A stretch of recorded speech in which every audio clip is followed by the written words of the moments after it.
Ice cream ತಿನ್ನೋಣ.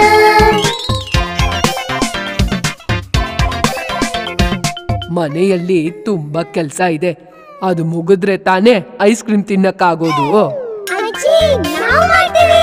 ಗಿಡಗಳಿಗೆ ನೀರು ಹಾಕಬೇಕು, ಮನೆಯನ್ನು ಸ್ವಚ್ಛಗೊಳಿಸಬೇಕು, ತೋಟದಿ ಹೂವನ್ನು ಕೀಳಬೇಕು.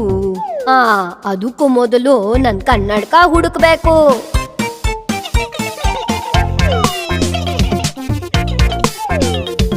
ನೀರನ್ನು ಕುಡಿದು ಗಿಡ ನಗುತ್ತಲಿವೆ, ಕಿತ್ತ ಹೂಗಳು ಬುಟ್ಟಿಯಲ್ಲಿವೆ, ಸ್ವಚ್ಛವಾದ ಮನೆಯು ಹೊಳೆಯುತ್ತಿದೆ. ಕನ್ನಡಕ ನೋಡು ಅಜ್ಜಿ, ಇಲ್ಲೇ ಇದೆ.